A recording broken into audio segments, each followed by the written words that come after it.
ဆိုတာကိုကျွန်တော်တို့ရဲ့အတွေ့အကြုံလေးတွေပြောပြပေးသွားမှာပေါ့ကျွန်တော်အနေနဲ့ဒီ guest speaker ကလည်းဒီဟိုa better tomorrow ဆိုတဲ့ဒီ education solution provider founder အကိုလည်း invite လုပ်ထားတာပေါ့သူကကျွန်တော်ထက်လည်းအတွေ့အကြုံနည်းနည်းပိုအတွေ့အကြုံပိုများတာပေါ့အဲ့တော့သူလည်းပြောပြပေးသွားမှာဖြစ်ပါတယ်ဟုတ်ပြီကျွန်တော်ကတော့ကောင်းထပ်ပိုင်းပါကျွန်တော်ကတော့ဒီ UK ကိုရောက်တာ3နှစ်လောက်ရှိပြီပြီးတော့ Master in Electrical and Electronic Engineering နဲ့ကျောင်းပြီးထားတယ်ပြီးတော့ဒီ Clarity Education ကို founding လုပ်ပြီးတော့ဒီကျောင်းသားတွေကိုဒီ UK ကိုပို့ပေးနေတာပေါ့လောဆယ်မှာဟုတ်ပြီဒီနေ့ကျွန်တော်တို့ပြောသွားမယ့်အကြောင်းအရာတွေကတော့ UK နဲ့မြန်မာပညာရေးတွေဒီ internship တွေ placement တွေကိုဘယ်လိုရှာမလဲ part time job တွေဘယ်လိုရှာမလဲဒီ UK ကိုရောက်တဲ့အချိန်ကျရင်ရာသီဥတုပြောင်းလဲတွေနဲ့အိမ်နဲ့ဝေးတာတွေကြောင့်ဒီ stress တွေဒီအိမ်ကိုလွမ်းတဲ့ home sickness တွေအဲ့တွေဘယ်လိုကြော်ဖြတ်မလဲပေါ့ဟုတ်ပြီခုစလိုက်ကြမှာပေါ့ကျွန်တော်ဒီ UK နဲ့မြန်မာပညာရေးအကြောင်းပေါ့အများဖြင့်မြန်မာပညာရေးအကြောင်းကိုတော့တိတ်အများကြီးမပြောတော့ဘူးမြန်မာပညာရေးအများဖြစ်တော့ဒီဒါချက်ဒါဖြေပြီးလို့ရှိရင်ဘယ်လိုပြောမလဲနည်းနည်းဝါးကျွေးတာပေါ့ဒီဆရာမတွေကအဲ့ချိန်ကျတော့ဒီ UK ကိုရောက်လာတဲ့အချိန်ကျရင်ပထမဆုံးခက်ခဲရတော့ဒီပထမတစ်ရက်မှာလောက်ပဲဒီသူတို့ဒီ student ဒီပေါ့ fresher welcome လောက်မှာပဲဆရာမတွေကပြောပြပေးတယ်တကယ်ဒီစာတင်တဲ့နောက်တစ်ပတ်အချိန်ကနေစပြီးတော့ဘယ်လိုဖြစ်ပြီလဲဆိုရင်သူတို့ကဒီကျောင်းသားတွေကိုသူတို့ assignment တွေချပေးမယ်ဒီဘာတွေ course တွေအကြောင်းပြောပြမယ်နောက်တစ်ခုကဒီဘာတွေလုပ်ရမလဲဆိုတာကိုပြောမှာပေါ့အဲ့ဆိုရင်သူတို့ကပြောပြပြီးတော့အများအဖြစ်ဒီ student center education ပေါ့ student တွေကကိုယ့်ဘာကိုအကုန်လုံးကိုပြီးအောင်လုပ်ရတာပေါ့သူတို့အနေနဲ့ကတော့ဘယ်လိုလုပ်မလဲဆိုတော့ easy step တွေကိုချပြပေးမှာပေါ့ဥပမာဒီအားဆိုရင်တင်းနဲ့ပေါင်းနှစ်ပေါင်းလေးဒီလောက်ပဲပြပြီးတော့တကယ်ခတ်တဲ့ brainstorming ကိစ္စတွေကိုဆိုရင်သူတို့ assignment တွေလုပ်ပလိုက်တာအဲ့ဆိုတော့ဒီ assignment တွေကအများအဖြစ်ခက်ခဲတယ်ဒီမြန်မာအကြောင်းသားအများစုခက်ခဲတွေကြုံတွေ့ရတာပေါ့ assignment လုပ်တဲ့အချိန်မှာပြီးတော့အများအဖြစ်မှာဒီ model ဆိုတဲ့platform တွေတုံးကြတဲ့ university တွေကအဲ့တော့ဆရာမတွေကဒီအတန်းထဲရောက်လာပြီဆိုရင် assignment ပေးထားရင်တော့ဆိုရင် assignment အကြောင်းတွေကိုအပေါ်ရန်လောက်ပဲပြောသွားတယ်ပြီးလို့ရှိရင်သူတို့က instruction အပြည့်စုံဒီ online ကဒီ student platform ဒီကိုယ့်နဲ့ကိုယ်ဝင်ကြည့်လို့ရ platform မှာအပြည့်စုံတင်ထားပေးတယ်အဲ့တော့အပြည့်စုံတင်ထားပေးတဲ့ဟာကိုအဲ့ assignment ကိုလုပ်အောင်မှာသူတို့ deadline တွေလည်းပါပြီးသားအဲ့တော့ဘာဖြစ်လဲဆိုတော့ကျွန်တော်ကိုယ်တိုင်ကြုံတွေ့ရတာတော့ဒီစရောက်တော့ဆိုရင်ဟုတ်ပြီ assignment ပေးထားရဆိုတော့တွားကြည့်လိုက်တော့အမှသူတို့ instruction တွေရေးထားတယ်ဘာလို့ဘယ်လိုရေးပါဆိုရင်အဲ့ဒါမှဆိုတော့ပြဿနာဘယ်ကစလို့အောင်မသိဘူးစလာပြီဆိုရင်တိုင်ပတ်ပြီး assignment ကိုဘယ်နာကျွန်တော်တို့စလို့အောင်မလဲဆိုရတော့အဲ့လိုခက်ခဲကြုံရင်ဘယ်လိုဖြေရှင်းလဲဆိုတော့ပထမဆုံး university တိုင်းမှာ student service ဆိုတာရှိတယ် student support ပေါ့အဲ့ဆို student support ရှိတယ်အဲ့ student support ကအဲ့ကိုယ့်ရဲ့ mental တွေရောအလုပ်ကိုင်မရရင်ခက်ခဲတွေရောအဲ့ကို student တွေရဲ့ခက်ခဲတွေအကုန်လုံးရှင်းပြအောင်အမှသွားပြီးတော့အကျဉ်းဉာဏ်နည်းနည်းတောင်းလို့ရတယ်နီးစပ်ဆုံးကတော့ဒီ lecturer တွေကိုယ့်ရဲ့ professor တွေကအတန်းပြီးသွားလို့ရှိရင်တို့ကချက်ချင်းမထွက်သေးဘူးဗျာဒီတို့ကဒီ record တွေလုပ်တဲ့ဟာတို့တို့ file တွေပြန်သိမ်းတာတို့စီတာတို့လုပ်နေတဲ့အချိန်ဆိုရင်အတန်းပြီးသွားရင်ခဏစောက်လိုက်ပြီးအဲ့ professor တွေကိုကိုယ်တိုင်သွားမေးလို့ရတယ်ငါကဒီခုမှရောက်တာပေါ့ငါဒီဟာခက်ခဲဖြစ်နေတော့ဘယ်လို introduction ကိုဘယ်လိုစာရေးရမလဲပေါ့နောက်ဆုံးဗျာတွေးကြုံရပြောပြရင်ဒီ Asia ရဲ့အမြင့်ဆုံးဖြစ်တဲ့ဒီ Singapore လို့မှာတော့မှအရေးကြီးတဲ့ဟာတွေဆိုရင်တို့ကဒီလို print out တွေထုတ်လိုက်တယ်ဗျာ print out တွေထုတ်ပြီးလို့ရှိရင်ဒီ print out တွေကိုပေးပြီးတော့ကျောင်းသားတွေကိုဒါချက်ဒါဖြေနော်ဒီဟာအရေးကြီးတယ်ဆိုပြီးပြောတယ်ဒီမှာအဲ့လိုမျိုးတွေလုံးဝမပြောဘူးတို့ကတကယ်မေးတော့မှတကယ်မေးချလိုက်တာဒီ exam တွေရော assignment တွေရောဆိုရင်အဲ့တော့သွားပြီးတော့အဲ့လိုကောင်းတာတော့ဒီ professor တွေကိုအတန်းပြီးတဲ့အချိန်ကြီးစောက်ပြီးတော့သွားမေးကြည့်လိုက်ပေါ့မေးကြည့်လိုက်ပြီးလို့ရှိရင်ဘယ်လိုလုပ်ရမလဲဘာတွေလုပ်ရမလဲပေါ့concept တွေကကြတော့ပြီးတော့ဒီပြောရတာဒီစာသင်ရင်တော့ concept focus ပေါ့ဒီအဓိကဒီ concept ကအကြောင်းအရာတစ်ခုဒီ concept ကဘယ်လိုရှိတယ်ဆိုတာကိုအဓိကပြောပြသွားတာပြီးတော့အဖြေအတိအကျမရှိဘူးအဲ့တော့ concept တွေကိုအကြောင်းသားနားလည်လို့ရှိရင်ကိုနားလည်တယ်လို့ရေးလို့ရတယ်ပြီးရင်အဲ့ဒီပုံမှာသူကအမှတ်ပေးတာဒီ Asia education လိုမျိုးဒီဟာအတိအကျကြီးဒီလိုလုံးမအမှတ်ရတာမဟုတ်ဘူးအများဖြစ်လဲပု္ပ္ပစာတွေများဆိုတော့ဒီသင်္ချာ program တွေပေါ့အတိအကျဖြစ်ရမယ်အဖြေထွက်ရမယ်ကိစ္စတွေကလွယ်ရင်ဒီ assignment ရေးရပါညာမှာဘာ rules မှတိတ်အများကြီးမရှိဘူးသူတို့အပေါ်ရန် rules လေးတွေ limit ပေါ့စာလုံးရေးတို့ဘယ်ဟာဘလို့ပုံစံ format ရေးရမယ်ဆိုတာတော့ပဲရှိတယ်ပြီးအမှတ်ကိုကြတော့ကိုနားလေလို့ရေးသွားတာကိုသူကအမှတ်ပြန်ပြီးတော့ပေးသွားတာအဲ့တော့နောက်တစ်ခက်ခဲတစ်ခုကတော့ဒီ local student နဲ့ဒီမြန်မာ student နဲ့နည်းနည်းကွာသွားတာကတော့အမှတ်ရတဲ့အချိန်မှာနည်းနည်းကွာရရှိတယ်ကတိကောက်ဖြစ်စရာရှိတယ် ကြုံတွေ့ရတဲ့ဟာတွေဆိုရင်သူတို့က local ဆိုတော့ဗျာသူတို့ကသူတို့ရဲ့native ဆိုတော့သူတို့ဒီမှာဒီစကားပဲပြောနေရဆိုသူတို့ရေးလို့ရှိရင်တစ်ခါကျရင်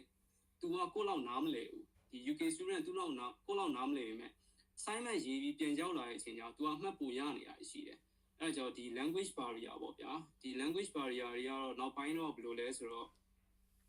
အခုနောက်ပိုင်းမှာအရင်နည်းနည်းပို့ပြီးတော့လွယ်ကူလာဆိုတော့ဒီ AI သုံးပြီးနည်းနည်းဖြည့်ရှင်းလို့ရတာပေါ့ဒီ AI သုံးပြီးတော့ဖြည့်ရှင်းတာတွေဘာတွေရောတော့ကျွန်တော်နောက် webinar မှာနည်းနည်း AI အကြောင်းပြောပြသွားမှာပေါ့ဒီဟာနည်းနည်းအရင်ရှည်သွားမှာမလို့ပေါ့ဒီဟာလည်းအခု webinar လေးကလည်းဒီမိနစ်30လောက်ပဲကျွန်တော်တို့ပြောမှာပေါ့နော်အကုန်လုံးပေါ့အရင်ကြာသွားရင်လည်းညင်းငွေသွားမှာဆိုတော့ဟုတ်ပြီကျွန်တော်ပြောချင်တဲ့အကြောင်းအရာကတော့ဒီဟာပဲပေါ့ဒီနောက်ခေါင်းစဉ်တစ်ခုဖြစ်တဲ့ဒီ internship နဲ့ work placement တွေကိုဘယ်လိုရှာမလဲဆိုတာတော့ကိုအောင်ကောင်းခန့်ကနေပြီးပြောပြပေးသွားမယ်ကိုအောင်ခန့်ကိုရဲ့အကြောင်းလေးလည်းနည်းနည်းလောက်မိတ်ဆက်ပေးပါအောင်နော်ဟုတ်ကဲ့ခင်ဗျကျွန်တော်ကတော့ပေါ့ slide လေးတစ်ချက်လိုက်မယ်နော်ဟုတ်ကျွန်တော်ဆိုရှင်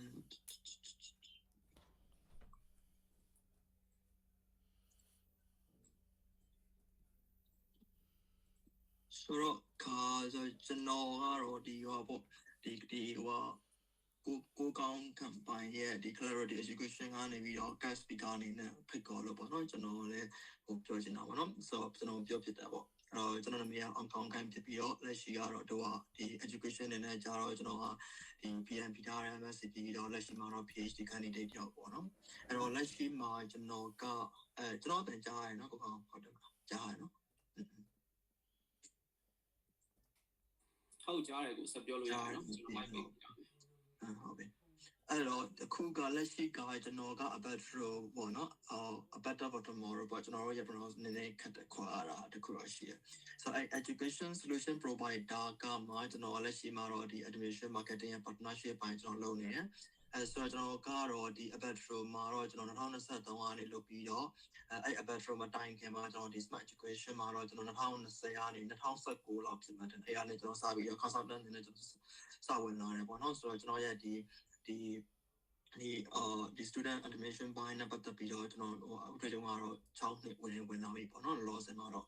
အဲ့တော့ဒီနေ့ကတော့ကျွန်တော်ပြောမယ့်ဟာလေးကဒီကျွန်တော်ဒီပါပေါ့နော်ဒီ study system ရဲ့ပြီးတော့လည်းကျွန်တော် part time work sorry အဲ့ဒါတွေကအရှိရပါပြီးတော့ဆိုတော့ကျွန်တော်ကဒီမှာဒီ internship and placement strategy နဲ့ student well-being ပေါ့နော်အဲ့ဒါလေးကျွန်တော်နေ့ပြောရမယ်ဆိုတော့ကအရင်ဆုံးကကျွန်တော်တို့ internship and placement ပေါ့ဒီဟာကကျွန်တော်ဒီထဲမှာပြောတာကနည်းနည်းစောနေမလားဆိုတော့အဓိကကျွန်တော်တို့ဒီကျောင်းလာတက်တယ်ဆိုတဲ့အထဲမှာတော့ကျွန်တော်တို့ကျောင်းပြီးသွားရင်undergraduate ပဲလာလား postgraduate ပဲလာလားကျွန်တော်ကျောင်းပြီးသွားရင်ကတော့အလုပ်ရမှာလားဆိုတဲ့မိဘတွေကကျွန်တော်တို့အမြဲတမ်းအမဲခံရလေးရှိတယ်အကိုပေါ့နော်ကျမတို့ကျောင်း6တော့တက်ကျွန်တော်ကတော့ကျောင်းက6ပြီးတော့ပဲလုပ်ရမှာလားပေါ့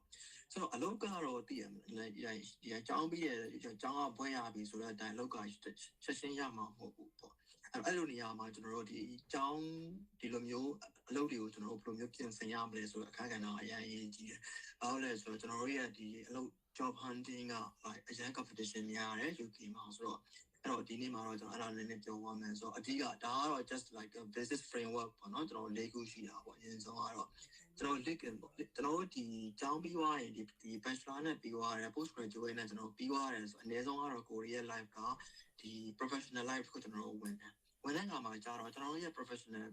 face ပေါ့ profile ကိုကျွန်တော်တို့ဘယ်မှာချက်ပြရလဲဆိုတော့ကျွန်တော် LinkedIn မှာချက်ပြရတယ်ဆိုတော့အဲ့လိုမျိုးဟာအမှ professional photo တွေကျွန်တော်ဖြတ်တာပေးရတယ်ကိုယ့်ရဲ့အကြောင်း clear headline နဲ့ကျွန်တော်ပြောပေးရတယ်ပြီးတော့မှကိုဘာတွေပြီးသွားလဲပေါ့ project တို့ skill တို့ဒီ achievement တို့ကျွန်တော်ပြောပေးရတယ်နော်ပြီးသွားရင်အဲ့ဒီမှာကျွန်တော်နောက်တစ်ခုဒုတိယအနေနဲ့ကျွန်တော်ဒီအရေးကြီးတာ cover letter နဲ့ CV ပေါ့ဆိုတော့ကျောင်းအလုပ်ခေါ်တဲ့ဟာကဘာနဲ့ပတ်သက်ပြီးတော့လို့ခေါ်တာလဲအဲ့ဒါကငါရဲ့ CV နဲ့ background ငါရဲ့ CV ငါရဲ့ background qualification နဲ့ဘယ်လောက်ထိဆက်စပ်မှုရှိတယ်လဲနော်အဲ့ဒါတွေကျွန်တော်ညှိရတာရှိတယ်ပြီးရလဲနောက်တစ်ခုကကြောက်ကျွန်တော်တို့ဒီမှာကြောက်ပါလဲဆိုတော့ကျွန်တော်တို့ဒီမှာCV လို့ cover letter မှာကြောက် just personal statement တွေအပြောတွေပဲရှိတာဆိုတော့ကိုရီတကယ်လုံနိုင်ပါလားလုံထားတာလားဆိုတော့ကျွန်တော်တို့ဒီ project တို့ portfolio တို့ကျွန်တော်ဖြတ်ပြပေးရတယ်အဲ့ဒါကြောင့် scale ကိုတစ်ခုနဲ့ကျွန်တော်ချက်ပြပေးရတာပေါ့နော်ဆိုတော့တော်တော်များအကြောင်းသားတွေကကြောင်းပြီးသွားရင်ကျွန်တော်အနည်းဆုံးဘာလေးပါလာလဲဆိုတော့အဲ့ သူတို့လုပ်ခဲ့တဲ့ case study work တွေတော့ပါလာတယ်ဆိုတော့အဲ့ဒါတွေကိုကျွန်တော်တို့ရှာပြပေးပြီးတော့မှပဲအလုပ်တွေခေါ်တာအကြီးရှိရတယ်ပြီးရတယ်ဒါကကျွန်တော်အရင်အရေးကြီးတယ် UK မှာကြောက်ကျွန်တော် networking အရင်အရေးကြီးတယ်ဆိုတော့ဟိုအကြောင်းလာတက်တယ်ငါအကြောင်းလာတက်ပြီးတော့စာပဲကြက်မှန်ဆိုရင်တော့အဲ့ဒါအကြောင်းလာပြီးသွားပြီးဒီတွေပါရင်အလုပ်ကရမှာမဟုတ်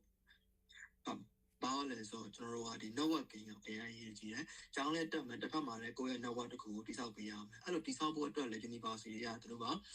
like career fair တို့ lecture တွေမှာ workshop တွေ alumni တို့ဒီ society တို့ဘာလို့သူတို့တွေအဲ့လိုမျိုးဖန်တီးပေးထားတာလေးတော့ရှိတယ်။ဒါအကြောင်းကိုကျွန်တော်ဒီကိုယ့်ရဲ့ career တစ်ခုဘယ်လိုမျိုး accelerate လုပ်မှာလဲပေါ့နော်။ဒီ first step ဆိုအဲ့ဒီဟာလေးကိုဘယ်လိုမျိုး guideline နဲ့ action plan တွေနဲ့လုပ်ရမှာလဲပေါ့ဆိုတော့ကျွန်တော်တို့ပုံမှန် year တစ်ခုမှာကျွန်တော် semester term က3ခုရှိတာပေါ့ဥပမာဆိုရင်ကျွန်တော်တို့ဒီ semester 1တစ်ခုမှာဒါကျွန်တော်တက်တဲ့ဥပမာဆိုတော့ဒီ final year ကျောင်းတယောက်ကအကြောင်းပြီးရမယ်ဒီ post graduate ကျောင်းတယောက်ကအကြောင်းပြီးရမယ်ကျောင်းပြီးရမယ်ဆိုရင်သူ့ရဲ့ဒီမှာ term က3ခုရှိတဲ့ထဲမှာငါပါတယ်ပြင်ဆင်ရမှာလဲစာပဲတက်နေရမှာလား assignment ပဲရေးနေရမှာလား library ပဲတော်ပြီးတော့စာပဲတနေကိုလုပ်နေရမှာလားဆိုတော့အဲ့တော့မှားအောင်မယ်ပေါ့နော်။စာကိုလည်းလောက်ရမယ်တစ်ဖက်ကလည်းကိုယ့်ရဲ့ CV ကိုလည်းကျွန်တော်တစ်ဖက်က like career ပေါ့ parallel တော့ရတယ်ပေါ့။ဘာလို့လဲဆိုအချိန်မရှိကိုကျွန်တော်တို့မှကြာတော့အဲ့လိုမျိုး။အဲ့တော့ semester 1မှာကျွန်တော်ဒီ foundation တွေပေါ့နော်ကျွန်တော်တို့ရဲ့ဒီ LinkedIn profile တွေဘယ်လိုမျိုးတိစောက်တယ်လဲအကြောင်းမှကျွန်တော်တို့ advice have တွေရှိတယ်။ကျွန်တော်တို့ရဲ့ဒီ CV တွေကိုဘယ်လိုလုပ်မှာလဲ။ကျွန်တော်တို့ရဲ့ project တွေကိုဘယ်လိုမျိုး portfolio မှာစနစ်တကျနဲ့ချက်တာပါချက်ပြမလဲပြီးရတယ် society ကျွန်တော်ဘယ်လို join မလဲဒါအကြောင်း term 1မှာကျွန်တော်စပြီးတော့တင်လို့ရတယ်စပြီးတော့ပြင်ဆင်လို့ရတယ်ပြီးတော့ပြီဆိုတော့မှ semester 2မှာဘာလို့ဆိုဒီဟာအလုပ်ကလည်းတည်တည်ချလို့မရအောင်တစ်ဖက်ကလည်းစာချက်ကမှာဆိုတော့ဒါကိုကျွန်တော်တို့ဒီ minor work တစ်ခုအနေနဲ့ကျွန်တော်ပြင်ဆင်ရတာလည်းရှိမယ်ပြီးတော့မှကျွန်တော် term 2 semester 2မှာကျွန်တော်ဒီ active application ကိုယ့်ရဲ့ application ကို active ဖြစ်အောင်ဘာလို့အောင်လဲကို practice လုပ်ရတယ်မနေ့ကမှပွဲရပြီးတော့မနေ့က interview တော့မယ်ဆို interview အောင်ဖို့ကတော့ 0% မှရှိတယ်so ဒီလိုမျိုး practice တွေကိုခဏခဏလုပ်တယ်။ career fair တွေခဏခဏတော့တယ် job တွေခဏခဏတော့တယ်။အမှသူက practice လုပ်တယ်။တချို့ job fair တွေမှာဆိုရင် तू ကအဲ့ company ရဲ့ဟိုပေါ့နော်ဒီ CEO လာထားရရှိတယ်။သူတို့တွေဘာလို့ချင်လဲဘာလို့ချင်တာလဲဘာလိုမျိုးအမျိုးအစားလို့ချင်တာလဲဆိုတော့သူတို့မေးလို့ရတယ်။ဆိုတော့ကိုယ့်ရဲ့ application active ဖြစ်အောင် practice လုပ်ရ application တွေကိုအမြဲတမ်း check လုပ်ရတယ်ပြီးရင်ကိုယ့်ရဲ့ network ကို check ပေးရတယ်။ပြီးတော့မှကျွန်တော် summer နဲ့ placementဒါအရင်ရေးကြည့်တယ်ဆိုတော့ term 1 term 2ပြီးသွားပြီဆိုကျွန်တော်တို့မှာ internship တို့ volunteering တို့ short term contract တို့placement တွေအတွက်ဆိုတော့စီ apply ရတာလို့ဆိုတာပေါ့နော်ဒီလိုမျိုးသုံးခုနဲ့ဒါက just like general အနေနဲ့ကျွန်တော် format တွေချပေးထားတာပေါ့နော်ဆိုတော့ start early ဖြစ်ပြီးတော့ stay consistent ဖြစ်ပြီးတော့ build your professional ပေါ့နော် foundation step by step ပေါ့ကျွန်တော်တို့အဲ့ term 1 term 2 term 3နဲ့ကျွန်တော်လုပ်လို့ရတယ်ဆိုတော့နောက်တစ်ခုကဒီနေရာမှာကျွန်တော်တစ်ခုနည်းနည်း mention ပြောချင်တာကကျွန်တော်ဒီမှာ placement ပေါ့အမှဒီမှာ placement ကိုကျွန်တော်ပြောခင်မှာအဲ့ module တွေအကြောင်းနည်းနည်းပြောပြပေးမယ်ပေါ့နော်အဲ့တော့ဒီမှာကျွန်တော်အများအားဖြင့်ကျောင်းရတက်လို့ရတဲ့ဟာတွေအကြောင်းဒီကျွန်တော်ဒီ bachelor degree ရှိမယ် master degree ရှိမယ်ပေါ့နော် bachelor အကြောင်းကျွန်တော်3 to 4 year ရှိပြီးတော့ master အကြောင်း12 to 24 year ကျွန်တော်ရှိတယ်ဆိုတော့ year 1မှာကြာတော့ကျွန်တော် foundation နဲ့ lab practice တွေကျွန်တော်အရင်ဆုံးသင်ရတယ်ပြီးတော့မှ year 2မှာဆိုကျွန်တော် core module တို့ group project တွေကျွန်တော်လုပ်ရပြီးတော့မှ year 3မှာကျွန်တော် advanced module တွေ final year project တွေကျွန်တော်လုပ်ရတယ်ဒါတစ်ပိုင်း so master မှာကြာတော့ကျွန်တော်တို့က term 1 term က3ခုပဲရှိတယ်အဲ့ term 1နဲ့2မှာကျွန်တော်တို့ဒီ core နဲ့ optical optional module တွေကျွန်တော်တို့သင်ရတာရှိတယ်ပြီးတော့ term 3မှာကြာတော့ကျွန်တော် dissertation နဲ့ major project ကျွန်တော်လုပ်ရတာရှိတယ်အဲ့နေရာမှာဘာဝါလဲဆိုတော့အောက်မှာရေးထားတာလည်းရှိတယ် optional ပေါ့နော် sandwich course ဆိုရှိတယ်ဒီဟာ placement ကြီးပါလာလေးရှိတယ်ဒီဟာတွေရဲ့အကျိုးတရားမှုကဘာတွေကိုအောင်မလဲဆိုဥပမာ sandwich course ဆိုတာကြောင့် sandwich ကြီးရတော့ placement ကြီးရတော့ဆိုတာကြောင့်ဥပမာ year 1နဲ့ year 2ကိုတက်လိုက်တယ်တက်ပြီးတော့ year 3ကိုဆက်မသွားဝင်လိုက် Java internship ဝင်လိုက်တာ placement ဝင်လိုက်တာအဲ့လိုမျိုးပြီးတော့မှ year 3ကိုပြန်လာလိုက်တာအဲ့လိုမျိုးဆိုတော့အဲ့ဒါကကျွန်တော် placement ကြီးရပါလာတာပေါ့ဆိုတော့ tuition fee အနေနဲ့ပုံမှန်14,000ဆိုရင်ကျွန်တော်တို့က1,500လောက်2,000လောက်အဲ့လိုပို့ပေးရလေရှိတယ်ဗျဆိုတော့အဲ့ဒါကကျတော့ကျောင်းပြီးသွားရင်ကျောင်းက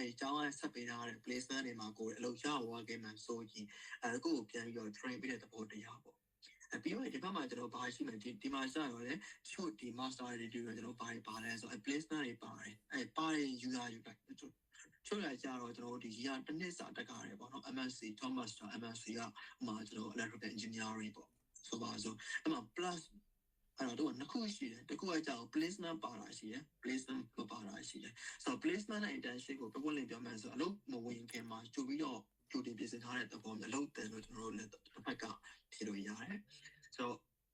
placement ကတော်တော်လေးကို like တောင်းသားတွေအခုမှလာမယ် UK ကိုရောက်မယ်ကျောင်းတက်မယ်အလုပ်ကိုဝင်မယ်သူတွေအတွက် placement ရောက်ယူတဲ့ဟာကအရန်ကိုကျွန်တော်တို့ opportunity ပိုရှိတယ်ပတ်စံလေး1500 2000ပဲကျွန်တော်ပေါ်လာတယ်ပဲရှိတာပေါ့ပေါင်လို့နော်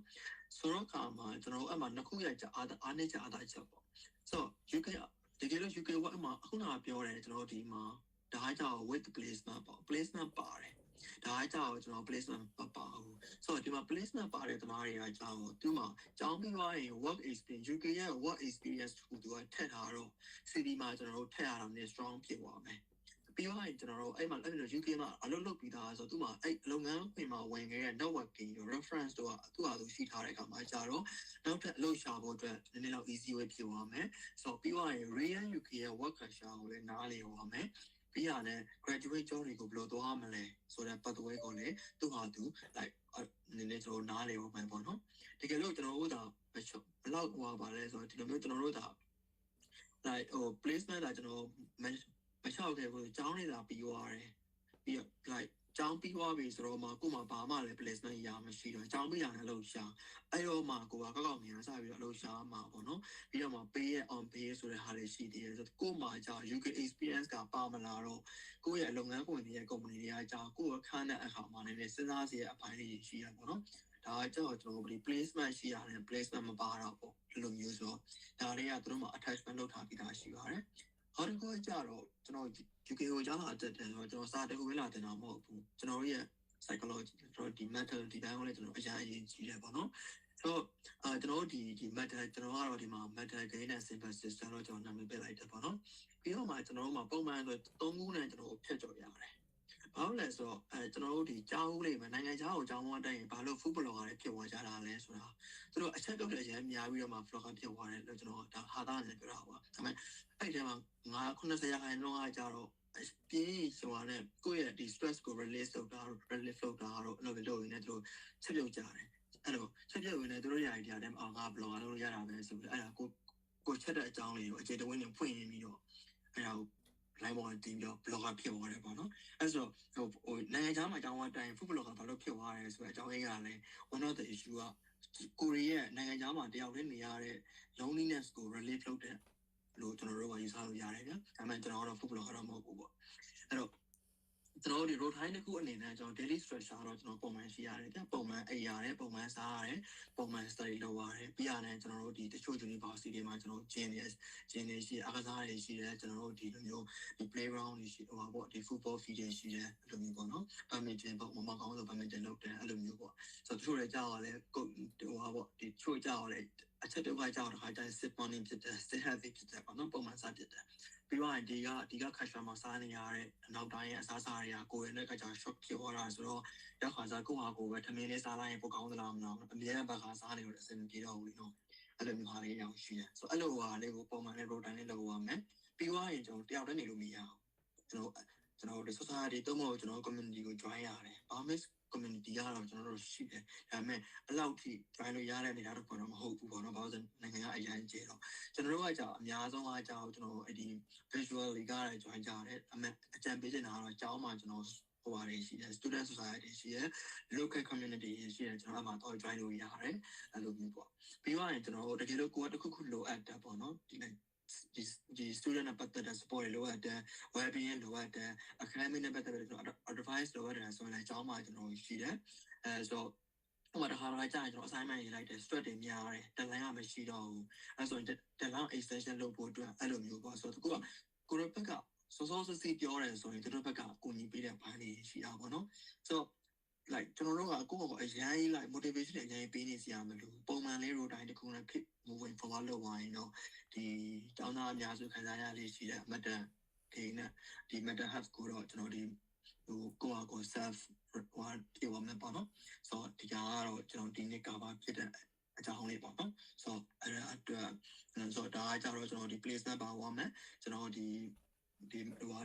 loneliness နိုင်ငံခြားမှာကျွန်တော်နေ loneliness ကိုဘယ်လိုမျိုး rate လုပ်ရမလဲပေါ့နော်အဲ့ဒါလေးပါဝါမယ်ပြီးရတယ်ကျွန်တော်ဒီ undergrad နဲ့ PG ရဲ့ like just this framework program လေးကျွန်တော်ပါဝါမယ်ဆိုတော့ဒါလည်းဒီကျွန်တော်ကတော့ဒီမှာပဲတက်လိုက်ပြန်ပြဟုတ်ကဲ့ကျေးဇူးများတင်ပါတယ် ဟုတ်ကိုအောင်ခေါင်းခန့်လဲကျေးဇူးပါကိုလို slide တွေနဲ့ဆိုတော့နောက် slide တွေလည်းအကုန်လုံးလိုချင်တဲ့လူတွေအကုန်လုံးပြန်ပို့ပေးမယ်နော်ဒီဟာလေးလို့စနစ်တကျလေးပေါ့ကျွန်တော်ဘက်ကလည်းအဲ့လို slide လေးလုပ်ပြီးတော့ take away point လေးတွေကိုပြန်ပြီးတော့ဟိုပါပေါ့ပေးသွားမှာပေါ့နော်ခုနောက်ဆုံးအနေနဲ့ကတော့ကျွန်တော်ကျောင်းသားအများစုဗျာရင်ရှိမိကုန်းဖြေထားတဲ့မိကုန်းတွေလည်းအများကြီးခုမှာနောက်အခုထပ်မေးတဲ့လူလည်းရှိတယ်နောက်လည်းထပ်မေးတဲ့လူရှိမှာပဲနောက်သွားတဲ့လူလည်းလို့ထပ်မေးကြမှာရှိတယ်ဒီ UK ရောက်ရင်ပထိုင်းလုပ်လို့ရလားပထိုင်းကပတ်စံလောက်လားဘယ်လိုရှာရမလဲပထိုင်းခတ်လားအဲ့တွေကအမြဲတမ်း group ထဲမှာဗျာကျွန်တော်တို့ group ထဲမှာ active ဖြစ်တော့အမြဲတမ်းဒီ UK group ထဲမှာအမြဲတမ်းမေးနေတဲ့အကြောင်းအရာတွေပေါ့ဟုတ်ပြီပထိုင်း job ဆိုတော့ပထိုင်း job ကအလုံးသိတဲ့အတိုင်းတစ်ပတ်ကို9 20လုပ်လို့ရတယ်လှူရှာလို့ရလားဆိုတော့ရတယ်ဒါပေမဲ့မြို့ပုံမူတည်ပြီးတော့အရန်ဟိုခက်ခဲတဲ့မြို့တွေရှိတယ်ဒါပေမဲ့အကုန်လုံးပထိုင်း job အကုန်လုံးကတော့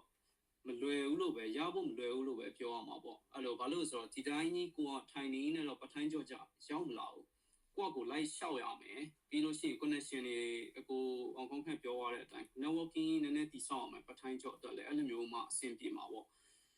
ဥမာပထိုင်း job ရှောက်မယ်ဆိုရင်အများအဖြစ်ဒီကျောင်းကလည်းဒီ university တွေကလည်းဗာပြောမလဲဆိုတော့ Indeed ရှိမယ် Reach ရှိမယ်ပြီးတော့ CV library ရှိမယ်ပြီးတော့ handshake လိုမျိုးဟာလိုမျိုးပေါ့ဒီ career uni job လိုမျိုးရှိမယ်အဲ့လိုပထိုင်း job တွေကိုလည်းအဲ့ဒီမှာတင်ထားတာရှိတယ်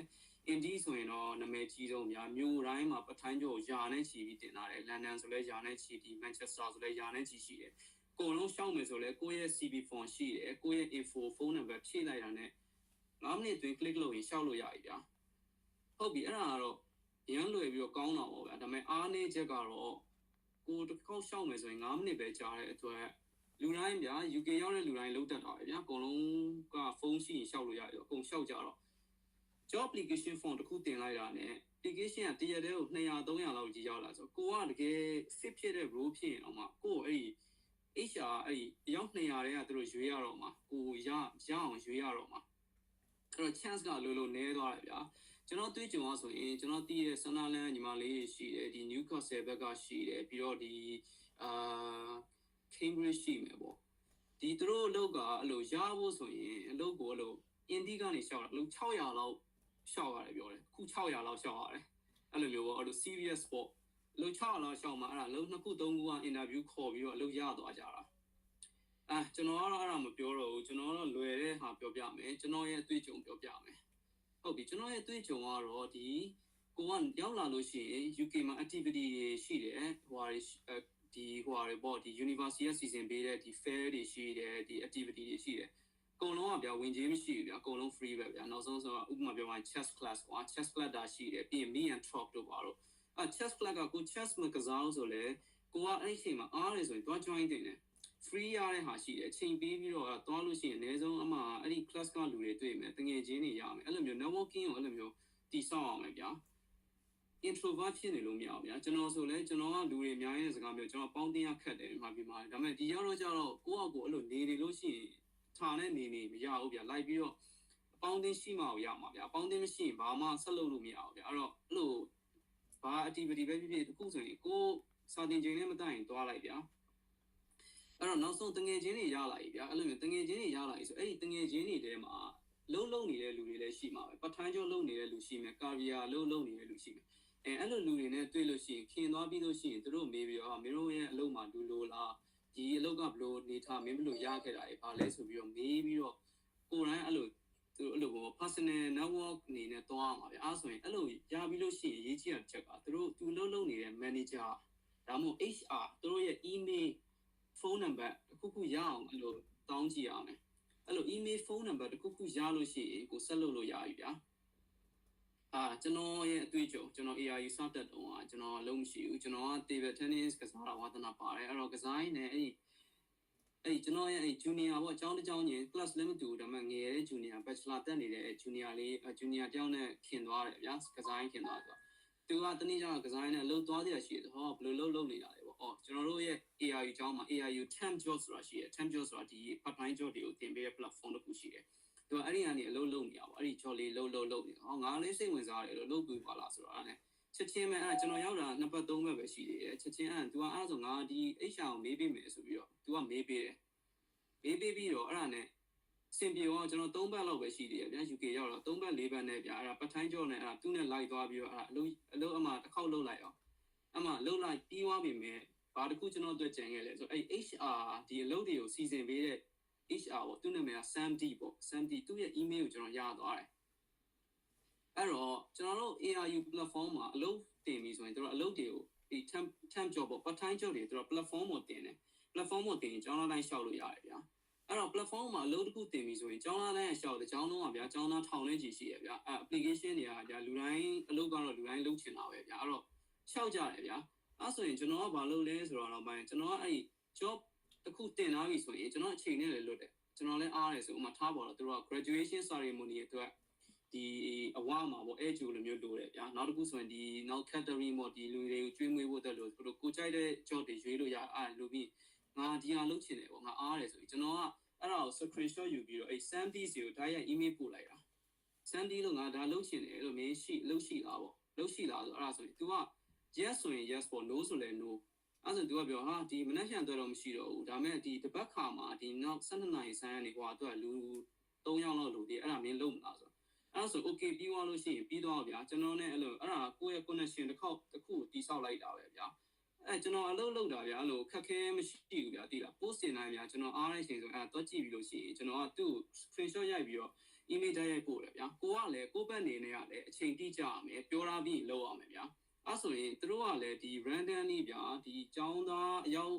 100လောက်ရှောက်တဲ့အထက်ကနေတကူးတကမရှာနေတော့ပဲအများနဲ့လုံနေကြဗျာအချိန်လည်းတိကျတယ်ဗျာအများနဲ့ရောက်လာတယ်ဆိုတော့ကျွန်တော်ကိုပဲဦးစားပေးတော့မှာဗျာကျွန်တော်လုပ်ပြီးကြံတဲ့ဟာတွေမှာအဲ့ဒီမှာ application ရှောက်လာတဲ့လူတွေရဲ့ရွေးတော့မှာဗျာအဲ့လိုမျိုး networking အဲ့လိုမျိုးစောက်သွားတာဗျာအဲ့တော့ကျွန်တော် part time လုပ်တဲ့ဟာလည်းအခက်အခဲမရှိခဲ့ဘူးဗျာ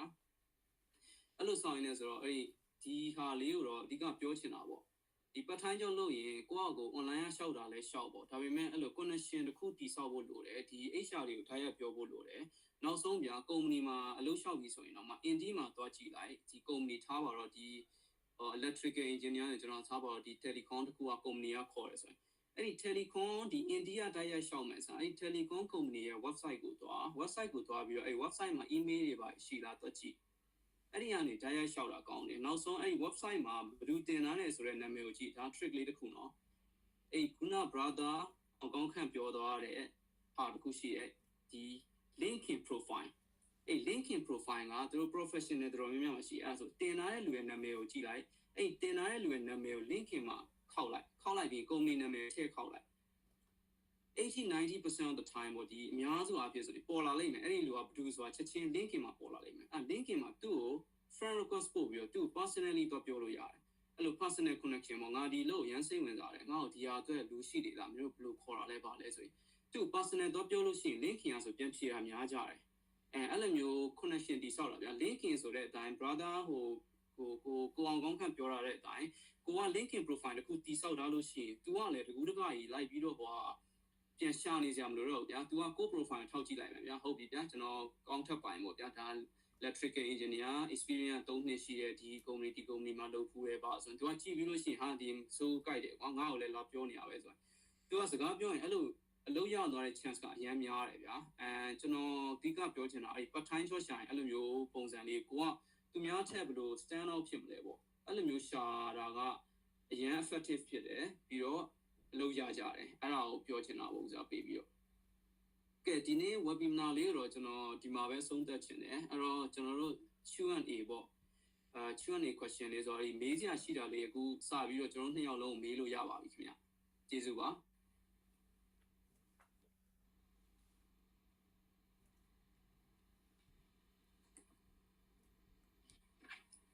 ဟုတ်ကဲ့တီးချင်တာလေးရှိလားမသိဘူးဗျ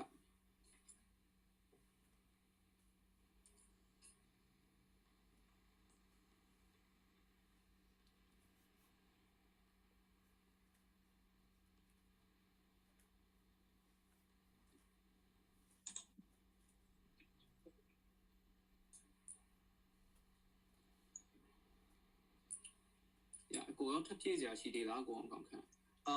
ဟိုပါပေါ့ဘယ်လိုပြောမလဲဆိုတော့ကျွန်တော်တို့ဒီဟိုပါပေါ့ဒီကျောင်းရွေးတဲ့အခါမှာဘေးဟိုမှာနေဘက်ကကျောင်းကိုရွေးတင်သလားမျိုးလေဘက်ကကျောင်းကိုရွေးတင်သလားဆိုတာရဲ့ဟိုပါပေါ့ pro and con လေးတော့နည်းနည်းပြောမလား brother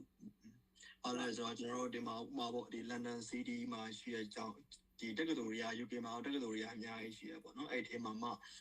တခုကကျွန်တော်ဒီကျောင်းသားတွေရဲ့ approach ပေါ့ကိုကဘာလို့ချင်တာလဲချိုးရကြောင်ရတယ်ကျွန်တော်ကကျောင်းမတက်ချင်တာပတ်စံကိစ္စမရှိဘူးကျွန်တော်ကျောင်းကောင်းရင်ပြီးပြီအဲ့ကျောင်းကအဲ့ subject ကျွန်တော်တက်မှန် subject ကကောင်းရမယ်ဟိုမှာ rank တစ်ခုရှိရအဲ့လိုမျိုး rank ကိုဦးစားပေးတဲ့ကျောင်းသားဆိုရင်ကျွန်တော်ကကျောင်းကိုအဓိကဦးစားပေးပြီးတော့ကျွန်တော်ကရှာပေးရပေါ့အဲ့လိုလုပ်ပေးတယ်အဲ့လိုမဟုတ်ပဲတချို့ကကြောင်မဟုတ်ဘူးကိုကျွန်တော်ပတ်တိုင်းလေးတော့လုပ်ချင်သေးတယ်ကျွန်တော်ဟိုထောက်ပံ့ပေးလိုက်တယ်ဒါပေမဲ့ဒီနေ့တော့ actually တော့ကျွန်တော်ရှာရမယ်လို့ပြောတယ်ဆိုတော့နေရာတွေမှာအဓိကဦးစားပေးရှာပေးတယ်မျိုးရေးမှာရှာပေးတယ်အများများမျိုးတွေManchester တို့ဒီကLiverpoolဒီကကျွန်တော်ဒီBirmingham နော်အဲ့လိုမျိုးကြီးမှာကျွန်တော်ရှာပေးတယ်အဲ့လိုရှာပေးရခြင်းဟာကြတော့အဲ့လိုမျိုးကြီးမှာကျောင်းတက်မှန်ဆိုရင်တော့ပတ်တိုင်းရနိုင်ချင်တော့တခုကတော့ cash ပြင်ပါပဲဒါပေမဲ့တခုပါကောလဲဆိုမျိုးကြီးမှာနေတဲ့အိမ်ဟိုပါပေါ့ဈေးကတော့နေမှာနေတာတဲ့ဆိုင်တော့အများကြီးပုံတယ်ဒါပေမဲ့အတိုင်းကတော့ရတယ်ပေါ့နော်ဒါတွေတခုရောဆိုတွေကတော့ဟုတ်တယ်ကျွန်တော်ဒီမှာဆိုဥမာ Sunderland ဆိုရင် Sunderland နဲ့နေကြပြီးတော့ Sunderland မှာနေပြီးတော့အဲ့ Newcastle ကိုတက်ပြီးတော့အလုံးလုံးနေတဲ့အကြောင်းသားတွေအများကြီးရှိတယ် Newcastle ကယထာစီးဝိုင်းနိုင်ဝက်လောက်ပဲကြားတယ်ဗျအဲ့တော့ Sunderland မှာနေတယ်အလုံးနှမ်းလျှောက်တော့ Newcastle ကိုလျှောက်တယ်ပြီးနိုင်ဝက်လောက်ယထာစီးပြီးတော့ပထိုင်း RNA ကိုပထိုင်းသွားလုပ်တယ်နောက်တစ်ခုကတော့သိကြမယ် Coventry University ကလည်းနာမည်ကြီးရဲ့ Coventry မျိုးလေးကလည်းတေးလေးတိတ်ပြီးတော့လောက်ကင်ရှားတော့ Coventry ကဘာနဲ့ကပ်ရက်ရှိလဲဆိုနိုင်ဝက်လောက်ဝေးမှာ Birmingham ရှိတယ်အဲ့တော့ Coventry မှာနေပြီးတော့အဲ့လို Birmingham ကိုလုပ်တဲ့လူရှိတယ်ပြီးလို့ရှိရင် London ဆိုလဲဗျာ London ကမြို့လေဆိုရင် ANCH ကကြီးရဲ့တလောက်ကိုထောင်ကျော်ပေးရတယ်ဒီအဲ့ဆိုသူတို့က London ကိုနည်းနည်းမြို့အပြင်လောက်ထွက်လိုက်တယ်ဗျာတနာရီ45မိနစ်အဲ့လိုမျိုး45မိနစ်လောက်ယထာကွာမြောက်ယထာစီးလို့ရတဲ့နေရာမှာနှမ်းနေလိုက်တယ်အဲ့မှာဆိုရင်600လောက်နဲ့900လောက်နဲ့နေလို့ရတယ်ပြီးလို့ရှိရင် London မြို့လေကိုအလုံးလန်းလျှောက်ပြီးတော့အဲ့ဒီမြို့လေကိုမှအလုပ်ထွက်လုပ်တဲ့လူတွေရှိတယ်။ကျောင်းတက်တာလည်းဒီတိုင်းပဲတချို့ student budget တွေဆိုရင်London မြို့လေကကျောင်းတွေကိုတက်ပြီးပြီမဲ့ကိုက1500ဗျာတလောက်မတက်နိုင်ဘူးဆိုရင်တော့အဲ့လိုနည်းနည်းထွက်နေလိုက်တယ်ယထာစီးပြီးကျောင်းလာတက်တယ်ပေါ့အဲ့လိုမျိုးလဲလုပ်လို့ရတယ် option တွေရပေါ့Okay, so တခြားဟိုရဲမှာမေးပြရှိလားမသိဘူးဆိုတော့အဲ့ဒါရှိမှပြီးသွားရင်နောက်ထပ်ကဟိုပေါ့ pro လိုအပ်ချက် admission ဘိုင်းနဲ့ပတ်သက်ပြီးတော့နည်းနည်းဟိုတစ်လေးပေးလိုက်မလားမြန်မာ qualification နဲ့ရှောက်မယ်ဆိုတော့လက်ရှိဟိုအဲ့ဒါကြောင့်နောက် webinar မှာပဲအကုန်လုံးမလားဟုတ်တယ် webinar လည်းရမ်းရှိတော့မှုတေးစိတ်တွေအဲ့ဒါတွေကမိကုန်းတွေကတော့ရှိလာမှာပဲဗျာဒီမဲ့ဒီပေါ့ဖေကျောင်းသားတွေသိချင်တာပေါ့ဘာလို့ဆိုတော့တခြားချို့ဟာတွေကြောင့်လည်းအကုန်လုံးမသိချင်တဲ့အကြောင်းအရာတွေဖြစ်နေမှာဆိုလို့ဗျာဒီအဲ့ဒါကြောင့်မလို့တချို့တွေကသိတာလေးတွေဒီပတ်ထိုင်းကျောင်းလာနားထောင်တဲ့လူတွေရှိတယ်ဒီကျောင်းနေထားကျောင်းလာနားထောင်နေရှိတယ်ဆိုတော့ဒါမဲ့အဲ့လိုဟာတွေနောက်တစ်ခေါက်တော့ကျွန်တော်ကအဲ့ AI အကြောင်းပေါ့ခုနောက်ပိုင်းက AI ကခေတ်စားနေတယ်ဒီ AI တွေသုံးတာတွေပြီးတော့ဟိုgray area လို့ခေါ်တာပေါ့ဗျာ AI ကကိုကဘယ်လောက်ထိသုံးလိုက်လို့ရှိရင်ကျောင်းကဒါမင်း AI သုံးထားတဲ့တရားမဝင်ဘူးပေါ့ဒီကိုရဲ့ assignment ကို reject လုပ်မှာလဲဒါမှမဟုတ်ကိုကဘယ်လိုလေး trick လုပ်ပြီးတော့ဘယ်လိုသုံးလို့ရလဲအဲ့ဆိုရင်အဲ့လိုလေးသုံးထားလို့ရှိရင်ကျောင်းကလည်းဘာမှမပြောဘူးဒါပေမဲ့ကို assignment ရေးရလဲအချိန်တက်သွားတယ်လူလည်းတက်သွားတယ်ဗျာအဲ့လိုမျိုးဟာလေးကိုနည်းနည်းပြောပြသွားမိမယ်နောက် webinar မှာဘယ်လိုလဲဆိုတော့ဒီဟာက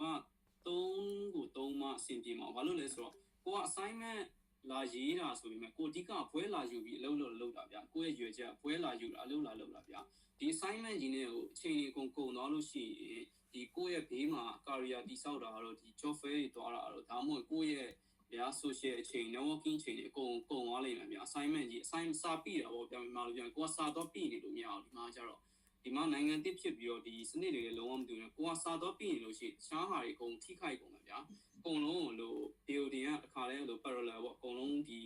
networking career job ဒီဟိုဟာတွေ assignment အကုန်လုံးတစ်ခါတည်းစောက်သွားတာဆိုတော့အဲ့လိုမျိုး management လုပ်တဲ့ဟာကိုဦးတီဗီပြောသွားပေးမှာပေါ့နောက်တစ်ခေါက်ကြာရင်တော့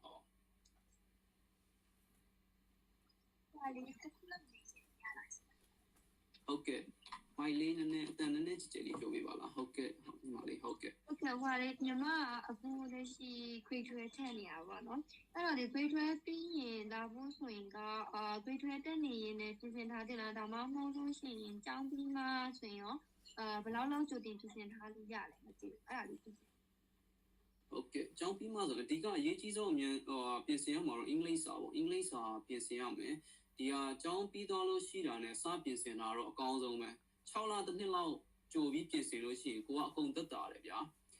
ဥပမာဗျာထားပါတော့နောက်ဆုံး deadline ထိဆိုရင်ဗျာနောက်ဟို2လအလိုမှစပြီးတော့ UK လာရှင်တယ်ကျွန်တော် UK လာမယ်ဆိုပြီးဆိုးလျှောက်ပြီးတော့ဒီဟာဆိုရင်လည်းရတယ်ဖြစ်နိုင်တယ်ဒါပေမဲ့ဗျာဒီ assignment ဒီအကုန်လုံးစီစဉ်တဲ့အချိန်မှာကမောက်ကမတွေဖြစ်နိုင်ဗျာ English test ဗျာIELTS ဆို Duolingo တော့သူက qualification လိုတယ်အဲ့ဒါတွေကိုပြင်ဆင်တဲ့အချိန်မရှိပဲလုပ်ရင်ကိုကစာတွေကငယ်တွေကတော်ရင်တော့မသိဘူးဒါပေမဲ့ပြင်ဆင်ခြင်းမရှိပဲလုပ်ရင်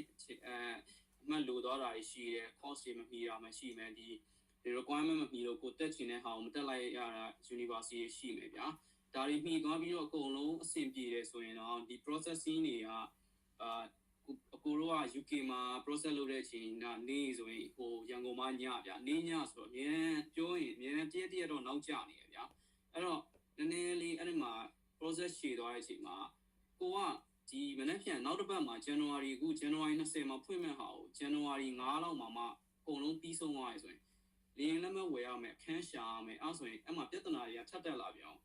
လင်းလက်မကလည်းတည်တဲ့အတိုင်းပဲဒီကိုကနောက်တစ်ပတ်သွားတော့မှဒီခုမှဝယ်မယ်ဆိုရင်ဗျာသူများ600ပြီးကိုက800 900တွေဖြစ်ကုန်အောင်အမှအကုန်လုံးဗျာပတ်စံလည်းပူကုန်တယ်ပြီးရင်အကုန်လုံး stress တွေလည်းများတော့ကျွန်တော်ကတော့ဒီအနည်းဆုံးဗျာ6လလောက်ကြိုပြီးတော့ပြင်ဆင်ဗျာ6လတစ်နှစ်ဗျာအကုန်လုံးပြင်ဆင်တာပူကောင်းတယ်အကိုနဲ့တော့ဖြစ်ပြောကြတယ်လားတခုလောက်လေခုနအင်္ဂလိပ်စာပြင်ပေါ့ညီမလေးဟိုကပြီးသွားရင်ညီမကကို grade ထွက်တက်နေရလား Okay ဟုတ်ဟိုပါလေဥမာပေါ့အခုကနောက်ပိုင်းကပါတောင်းလာဘယ်လိုမျိုးဟာလေးရှိလဲဆိုတော့အခုကဟိုပါပေါ့အခုကဘာတွဲလဲ bio တွဲလား eco တွဲလားပေါ့ bio ဒီထားလိုက်ဥမာဆိုဥမာတော့ဟိုအမှတ်ကိုတော့အခုနောက်ပိုင်းတချို့အကြောင်းအကောင်းလို့ကျင်တယ်ပေါ့နော်အဲ့လိုဟာကြောင့်ဒီအခုနောက်ပိုင်းဘာလုပ်လဲဆိုတော့ဒီတချို့အကြောင်းတွေကတဘာသာချင်းကို90အထက်တောင်းလာလေးရှိတယ်တချို့အကြောင်းတွေကတဘာသာချင်းကို60အထက်တောင်းလာလေးရှိတယ်ဆိုတော့ကိုယ့်ရဲ့အမှတ်က45ဆိုရင်တို့က admission မှာတို့က fail ဖြစ်လိုက်တာလေးရှိတယ်ဆိုတော့အသက်နိုင်ဆုံး90အထက်ကိုတော့ရအောင်လို့ပေါ့နော်အဲ့တခုတော့ရှိတယ်ပြီးတော့ကိုကနေပြီးတော့ဥမာ engineering ဘက်ကိုတော့ကျန်တယ်ဆိုရင်အဲ့ map တင်ချာရဲ့ physics မှာ chemistry ဘက်မှာလည်းအမှတ်ကိုများအောင်လုပ်လိုက်ဒီလိုကိုက biomedical science ဘိုင်းကိုတော့ကျန်တယ်ဆိုရင် biomedical science ဆိုပြီးတော့ nursing ပေါ့အဲ့လိုမျိုးစေဘိုင်းကိုတော့ကျန်တယ်ဆိုရင်လည်းအဲ့တင်ချာနဲ့ bio ဘိုင်းမှာအမှတ်က60အထက်မှာရှိနေရလိုမျိုးဆိုရင်ကို6ကျင်တဲ့ major ရဲ့နဲ့ပတ်သက်တဲ့ background က subject အမှတ်က60ထက်မှရှိနေရမယ်ပေါ့နော်ဒါလေးတစ်ခုတော့ဒါပြီးတော့ကျောင်းအမှတ်ကောင်းအဲ့ဒီကိုဘယ်ဟာကိုအခုဆိုရင်ကိုအချိန်ရှိပြီကိုကတည်ရမလားဆိုတော့ဘယ်ဟာကိုတက်ချင်တာလဲကိုကစဉ်းစားလို့ရတယ်ငါဘယ်ပန်းအာတန်လန်ပေါ့နော်အဲ့လိုမျိုး course ကိုရွေးလို့ရတယ်ဆိုတော့အဲ့လိုမျိုးဟာမှာအဲ့အမှတ်လေးရောနည်းနည်းထိတ်ခဲလုပ်လိုက်ပေါ့အဲ့လိုမျိုးရှိတယ်အခုနောက်ပိုင်းကနည်းနည်းကျက်လာတာပေါ့နော်အဲ့လိုမျိုးရှိနေပါလိမ့်မယ်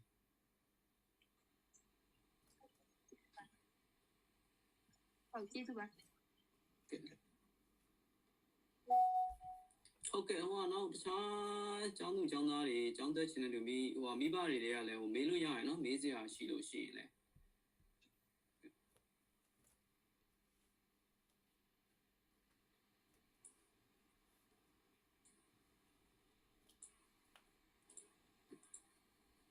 ရရင်ကျွန်တော်2မိနစ်လောက်ဟိုထပ်ဆောက်ပေးမယ်တခြားတချို့တွေကလည်းရုပ်တရက်ခေါင်းထဲမပေါ်လာတာရှိတာပေါ့ရတယ်ဒီနေပြီးတော့မရှင်းတာတွေလည်းပြန်မေးလို့ရတယ်ပြောတော့တာတွေဆောက်ပြီးတော့ကျွန်တော်နောက်2မိနစ်3မိနစ်လောက်ဆိုရင်တော့ဒီပေါ့ webinar ကိုပေါ့ပြီးလိုက်တော့မှာပေါ့နော်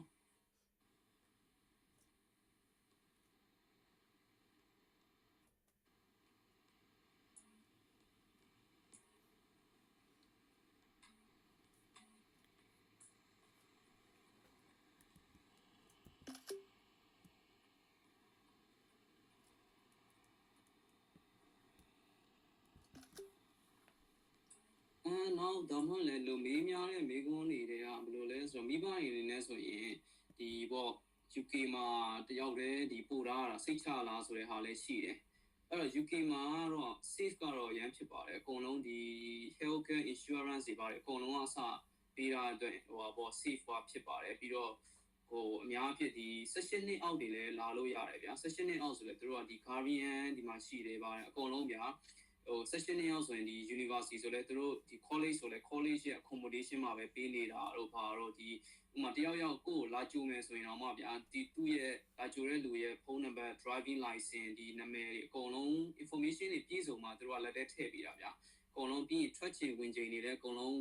သတ်မှတ်ထားပါပေါ့ကျွန်တော်ရဲ့ဒီကျောင်းသားဆိုလည်းဒီ13 14နှစ်မဲ့ဒီမှာဟိုပါပေါ့ဒီ high school လာတက်တဲ့ဒီမြန်မာကျောင်းလူလေးရှိတယ်ဗျာ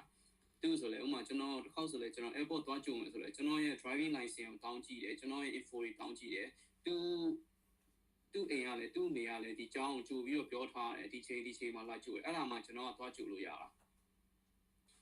သူ့ဒီတိုင်းလည်းပြီးရင်သူ့စီကိုဖုန်းဆက်ရင်တော့မှဗျာအဲ့လိုဖုန်းလဲအဲ့လိုမျိုးဆက်လို့မရဘူးဗျာဖုန်းဆက်ရင်တော့မှတို့ရဲ့ reception ကိုရင်ရောက်သွားတာဘယ်သူလဲဘာကိစ္စရှိလို့လဲပေါ့တို့ voice mail လဲပေါ့ reception ရင်ရောက်သွားပြီးတော့ကိုယ့်ရဲ့ကောင်းအကြောင်းကိစ္စပေါ့ကိုကဘယ်သူ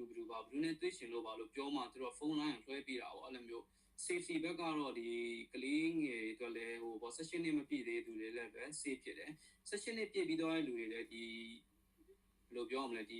Asia တဲ့ဆိုင်တော့အများကြီးဒီ security ကတော့မြင့်ပါတယ်အဲ့လိုမျိုးပေါ့နောက်ထပ်တစ်ခုကကြတော့မေးတာကြတော့